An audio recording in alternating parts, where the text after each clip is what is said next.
श्री कृष्ण गोविंद हरे मुरारे, हे नाथ नारायण वासुदेव। श्री कृष्ण गोविंद हरे मुरारे, हे नाथ नारायण वासुदेव। भगवद गीता के 17वें अध्याय में श्री भगवान परमात्मा के नाम की चर्चा करते हैं।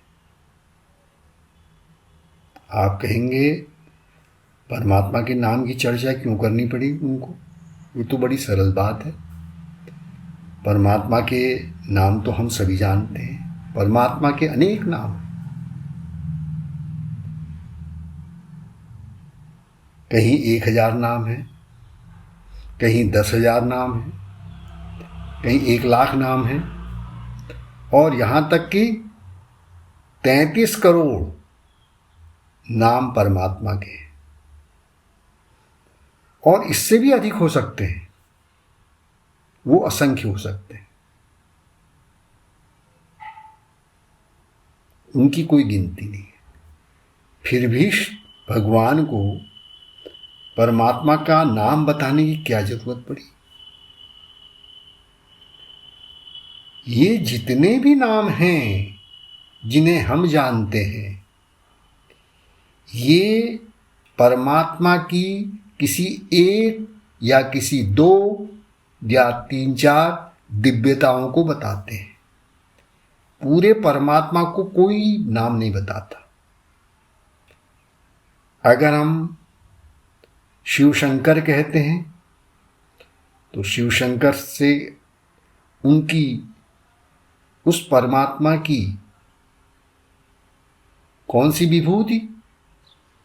कि शंकर क्या है? शंकर के रूप में वो संहारक हैं और कल्याण करने वाले हैं, इस रूप में जानते हैं। श्री हरि विष्णु के रूप में हम जानते हैं कि वो परमात्मा सबको धारण किए हुए हैं, सबकी जीवन शक्ति है।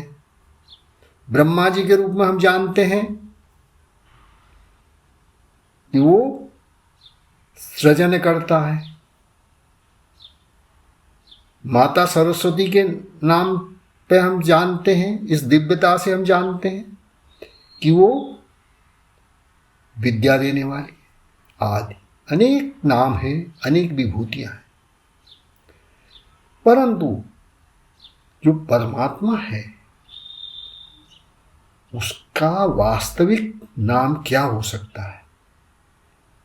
इसे भगवान कहते हैं कि परमात्मा के जो वास्तविक नाम हैं वो केवल 3 हैं।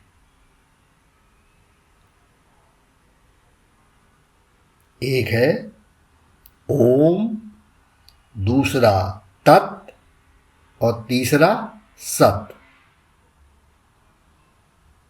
ये 3 जो नाम हैं ये परमात्मा के, ब्रह्म के वास्तविक नाम हैं। जब हम सत का प्रयोग करते हैं तो हमारे मन में कोई शंका नहीं होती कि वह क्या है? सत्य है। वह है सत्य है, कुछ कहने की जरूरत नहीं होती। सत्य पूर्ण शब्द है जो परमात्मा को बता देता है। अब आते हम तत् पे। तत् का अर्थ है जो इस सृष्टि से परे है, संपूर्ण सृष्टि को व्याप्त करके जो इस सृष्टि से परे है वो परमात्मा है। इस संपूर्ण सृष्टि को भी व्याप्त किया हुआ है उसने, और सृष्टि से परे भी है, तो इसलिए हम उसको तत् कहते हैं। अगर तत् का कोई प्रयोग करे तो परमात्मा का स्पष्ट चित्रण उसके सामने हो जाता है। और एक महत्वपूर्ण नाम और है जिसे हम सब जानते हैं परंतु उसका वास्तविक अर्थ नहीं जानते। वो है ओम, जिसे ओंकार भी कहते हैं। और सब इसका प्रयोग करते हैं।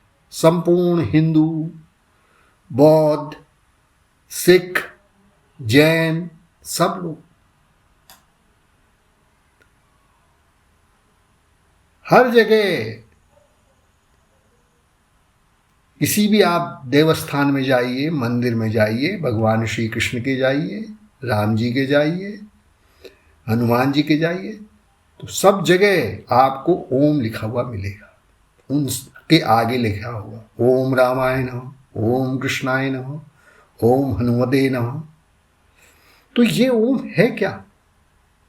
अब आजकल लोगों ने ओम को ध्वनि बना दिया है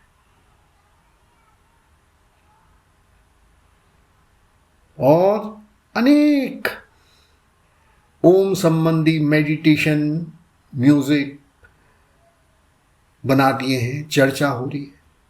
म्यूजिक का अपना प्रभाव है, वो किसी भी शब्द से हो सकता है, पर ओम का ध्वनि से कोई मतलब नहीं है।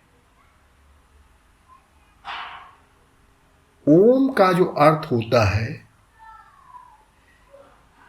कि ओम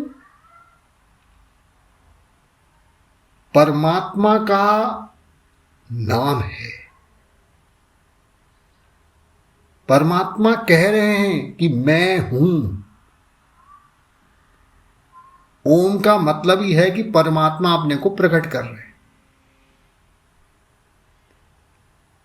अस्तित्व, ओम का अर्थ होता है अस्तित्व। ओम का अर्थ है स्वयं, सेल्फ। उसको आप अस्तित्व कहिए, स्वयं कहिए या सेल्फ कहिए।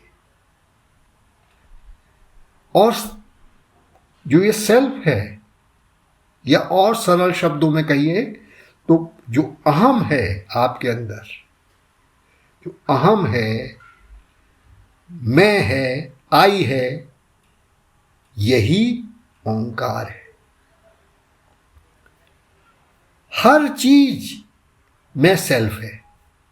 कोई दुनिया की ऐसी चीज नहीं है जिसमें सेल्फ न हो। ये सेल्फ का भी सेल्फ है।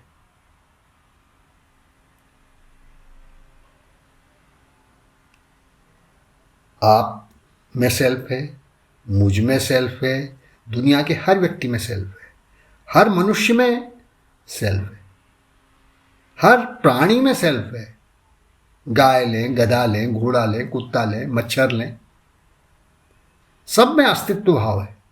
घास लें, पेड़ लें, पत्थर लें, चंद्रमा, सूर्य, नक्षत्र, तारे, ब्रह्मांड, हवा, पानी, कुछ ले लीजिए आप।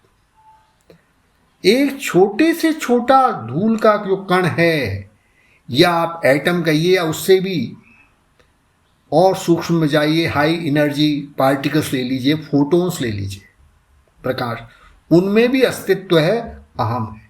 ये अहम भाव जो है, ये अस्तित्व भाव जो है, यही ओंकार है। अब यहां आप थोड़ा सा गड़बड़ मत सोच लीजिएगा। अहम शुद्ध रूप में परमात्मा है।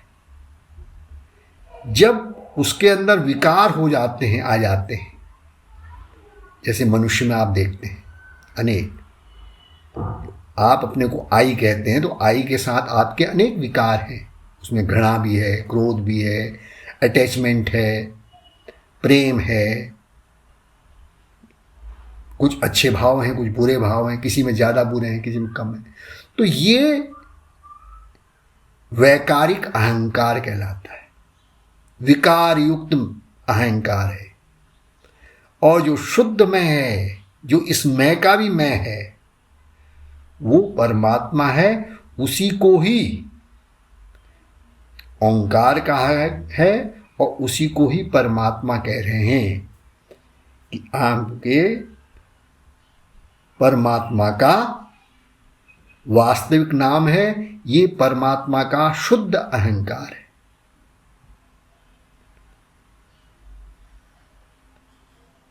इसलिए भगवान कह रहे हैं कि यज्ञ में, तप में, किसी भी शुभ कार्य में, दान में, ईश्वर प्रार्थना में जो भी जानने वाले हैं वह सब या तो ओम का प्रयोग करते हैं, या तत् का प्रयोग करते हैं, या सत का प्रयोग करते हैं। तो या इसको जानते हुए ही कि जो कुछ भी है सब कुछ ये परमात्मा स्वरूप है, और हम ये जो भी कार्य कर रहे हैं उसके लिए कर रहे हैं, जो भी शुभ आप करते हैं, तो इसलिए उसमें या तो ओम का उच्चारण करना चाहिए, या तत् का, या सत का, या ओम तत् सत का। हरि ओम तत्सत्। श्री कृष्ण गोविंद हरे मुरारे, हे नाथ नारायण वासुदेव।